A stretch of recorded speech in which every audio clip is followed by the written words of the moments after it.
শান্তি। আজ 10ই জুন 2026 আমরা সবাই বাবার অমূল্য মধুর মহাবাক্য শুনব।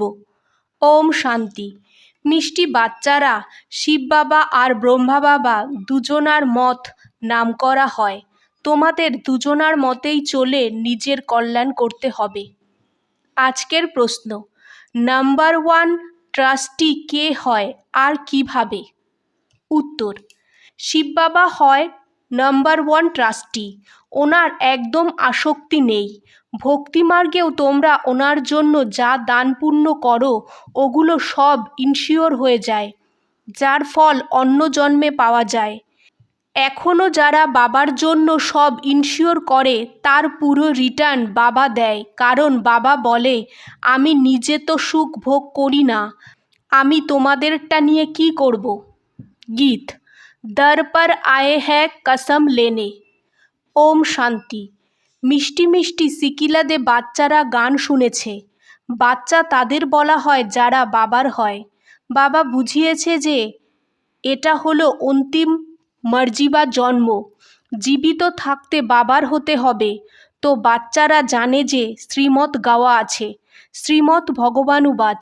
গীতায় শ্রীকৃষ্ণের নাম দিয়েছে, কিন্তু হয় শিব বাবা, ওনার পর ব্রহ্মা, তারপর শ্রীকৃষ্ণ। শ্রীমৎ শ্রীকৃষ্ণের বলবো না, শ্রেষ্ঠ থেকে শ্রেষ্ঠ আমাদের শিব বাবা হয়। সত্যযুগে এমন বলবো না, পতিত পাবন এসো। পতিতদের পাবন বানানো এক বাবারই কাজ, যার শ্রীমতে তোমরা চলো। প্রজাপিতা ব্রহ্মার মতও খুব নাম করা হয়। ওনার ডাইরেকশানে চলতে হবে। তোমাদের বাবাকে নিজের মত দেওয়ার দরকার নেই, ও নিজে মত দেয়। এরা তো সব বাচ্চা হয়, শিব বাবা নামিগ্রামী হয়। ও যে মত দেবে, যা কিছু বলবে রাইট। এই ব্রহ্মাকেও মত দেয় যে এটা করো। তোমাদের কানেকশানই শিব বাবার সাথে হয়। কারুর অবগুণ দেখো না, শ্রীমতে চলতে হবে। শিব বাবা তো হয় নিরাকার, ওনার তো এটা ঘর নয়। তোমরা এখানে পুরানো ঘরে থাকো, তারপর স্বর্গে গিয়ে নিজের ঘরে থাকবে। শিব বাবা বলে, আমি তো থাকবো না, আমি তো এই সময় অল্প সময়ের জন্য আসি। তোমরা হলে সত্যি সত্যি রুহানি সালোভেশন আর্মি, সুপ্রিম রুহু। বাবা ডাইরেকশন দিচ্ছে হুবাহু ড্রামায় প্ল্যান অনুসারে, কল্প আগের মতো। কল্প যে ডাইরেকশন দেবে সেই দেবে। রাত দিন গুপ্ত কথা শোনাতে থাকে। নতুন কেউ এটা বুঝতে পারবে না। যদিও কেউ 30-40 বছর ধরে থাকে, কিন্তু অনেকে আছে যারা এই গভীর কথাকে বোঝে না। বাবা তো রোজ নতুন শোনাতে থাকে। করাচি থেকে মুরলি চলে আসছে। প্রথমে বাবা মুরলি শোনাতো না, রাতে 2টোর সময় উঠে 10-15 পেজ লিখত। শিব বাবা লেখাতো, তারপর তার কপি বের হতো। ভক্তিমার্গে তো শাস্ত্রের কাগজ সামলায়। দিন প্রতিদিন বড় বড় বই বানানো হয়, কত বায়োগ্রাফি বানায়। ওরা পড়ে লিখত। তোমরা তো মুরলি পড়ে ফেলে দাও, এটা তো সব সময়ের জন্য রাখা উচিত, কিন্তু না, জানে যে সব বিনাশ হয়ে যাবে। চিত্র ইত্যাদি তোমরা বানাও অল্প সময়ের জন্য, তারপর এগুলো সব চাপা পড়ে যাবে। তারপর ওখানে না শাস্ত্র না চিত্র কিছুই থাকে না। এই যা কিছু চলছে সব কল্প পরেও হবে।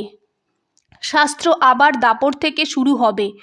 গ্রন্থও আগে হাতে লেখা খুব ছোট ছিল, এখন বড় বানিয়েছে। দিন প্রতিদিন বড় বানাতে থাকবে, না হলে শিব বাবার জীবন কাহিনী কত লেখা উচিত। এখন তোমরা বাচ্চারা বলো, পরমপিতা পরমাত্মার জীবন কাহিনী আমরা জানি। বাবা বসে বোঝায় যে আমি ভক্তিমার্গে কি করি। ভক্তিমার্গেও ইন্স্যুরেন্স করি। ঈশ্বরের জন্য মানুষ দান পুণ্য করে, বলে যে এই দান পুণ্য করেছে ঈশ্বরের জন্য। ঈশ্বর বড় ঘরে জন্ম দিয়েছে। ভক্তিমার্গে ধর্মাত্মা অনেক হয়। তো বাবা বোঝায় যে আমি বাচ্চাদের অন্য জন্মে অল্পকালের জন্য ফল দেই। ভালো বা খারাপ ফল তো পায়, তাই না? কতটা ইন্স্যুরেন্স হয়েছে, যে যেমন কর্ম করে সেই অনুসারে ফল পায়। মায়া উল্টো কাজ করায়, যার থেকে তোমরা দুঃখ পাও। এখন আমি তোমাদের এমন কাজ শেখাই যার দ্বারা কখনো দুঃখ হবে না, আর মায়াও ওখানে হবে না। বাকি যে যত ইনশিওর করে। শিব বাবাও ট্রাস্টি হয়, তাই না? নাম্বার 1 ট্রাস্টি হয়। অন্যদের আসক্তি তো যাবেই। কোনো ট্রাস্টি তো কারুর খাবারও খারাপ করে দেয়। বাবা তো দেখো কেমন ট্রাস্টি হয়, বলে যে এই সব কিছু বাচ্চাদের জন্য হয়। তোমাদের সারা কানেকশন শিব বাবার সাথে হয়। বাবা বলে আমি সত্যিকারের ট্রাস্টি হই। আমি নিজে সুখ নেই না, বাচ্চাদের সব রাজধানী দিয়ে দেই। লৌকিক বাবাও সব কিছু বাচ্চাদের দিয়ে দেয়। আমি তো স্বর্গের কিছুই নেই না, তোমাদেরই সব কিছু দেই। তো তোমাদের কানেকশন সব শিব বাবার সাথে হয়। এই ব্রহ্মা বাবাও বলে যে আমিও ইন্স্যুরেন্স করে নিয়েছি, তন মন ধন সব বাবার সার্ভিসে হয়। বাবার কাছে সব ইন্স্যুরেন্স করতে হবে। 2 মুঠো চাল দাও তো মহল পেয়ে যাবে। আমি হই গরিব নিবাস। গরিবের 1 টাকা তো ধনীদের 10,000। দুজনেই সমান পায়। ধনীরা খুব মুশকিল এখানে আসে, সব থেকে ফ্রি হয় কন্যারা। দেখো মাম্মা নাম্বার 1 গেছে। ওনার কাছে তো কিছুই ছিল না, গরিব ঘরের হয়ে আগে চলে গেছে।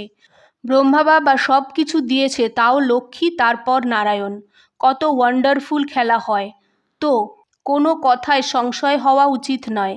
বাপদাদা কম থোড়ই হয়, একটুও সংশয় হওয়া উচিত নয়। অনেক মিষ্টি হতে হবে, কদম কদমে শ্রীমত নিতে হবে, না হলে মায়া অনেক লোকসান করিয়ে দেবে।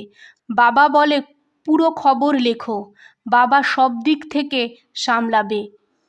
পড়ার উপর অ্যাটেনশন চাই। আমরা হলাম মোস্ট বিলাভেড গডলি স্টুডেন্ট। ভগবানুবাচও লিখেছে, কিন্তু শ্রীকৃষ্ণের নাম দিয়ে দিয়েছে। শ্রীকৃষ্ণ সব মানুষের থেকে উঁচু হয়, ফার্স্ট প্রিন্স হয়। ব্রাহ্মণরা ছাড়া কেউ এগুলো বুঝবে না। তোমরা ব্রাহ্মণরা হলে উত্তম। এটা হলো তোমাদের অতি দুর্লভ অমূল্য জীবন। সবার তো হতে পারে না। এই ড্রামা এমন বানানো আছে, কল্প আগে যারা পড়েছে তারাই পড়বে। নিরাকারের সব মহিমা হয়, সঙ্গমে শিববাবা আসে, খেলা শেষ হয়। এখন তোমরা সবাই হলে নলেজফুল। আত্মাদেরই মহিমা হয়। ভারত সব থেকে বড় তীর্থ হয়। স্বর্গের মালিক হওয়ার জন্য যোগ্য হতে হবে।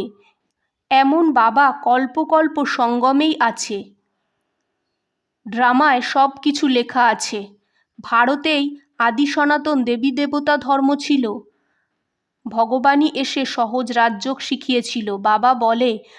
বাবা বলে আমি আবার এসেছি। তোমরাও জানো যে 84 জন্মের পার্ট বাজিয়েছি, আবার ঘরে যাব। তোমরা জানো আমরা এই পুরনো শরীর ছেড়ে বাবার কাছে যাব। আচ্ছা, মিষ্টি মিষ্টি সিকিলাদে বাচ্চাদের প্রতি মাত পিতা বাপদাদার ইয়াদ প্যার আর গুড মর্নিং। আজকের ধারণা 1, এই ড্রামার প্রত্যেকটা সিন সাক্ষী হয়ে দেখো, কারণ সব বানানো আছে। কখনো কোনো কথায় সংশয় উঠিও না। 2, বাবা ইন্স্যুরেন্স ম্যাগনেট হয়, এই জন্য তন মন ধন বাবার সার্ভিসে সফল করো। নিজের ভবিষ্যৎ বানাতে হবে, বাবার সাথে পুরো কানেকশন রাখতে হবে, পুরো খবর দিতে হবে।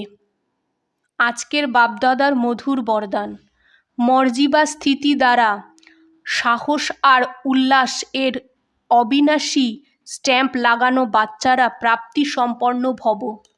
বিস্তার, যে প্রাপ্তিতে সম্পন্ন হয় ওর প্রত্যেকটা চলন নয়ন থেকে উমঙ্গ উৎসাহ দেখা যায়। কিন্তু সাহস আর উল্লাসের অবিনাশী স্ট্যাম্প লাগানোর জন্য নিজের সিটকে বা ঈশ্বরীয় মর্যাদার বিপরীতে যে সংস্কার স্বভাব সংকল্প বা কর্ম হয় তার থেকে মর্জিবা হও। প্রতিজ্ঞারূপী সুইচকে সেট করে প্র্যাকটিক্যালে প্রতিজ্ঞা প্রমাণ চলতে থাকো। সাহসের সাথে সাথে উল্লাস হোক, তো প্রাপ্তির ঝলক দূর থেকে দেখা যাবে। আজকের স্লোগান, মেলায় বা ঝামেলায় ডবল লাইট থাকারাই ধারণা মূরত হয়। ওম শান্তি।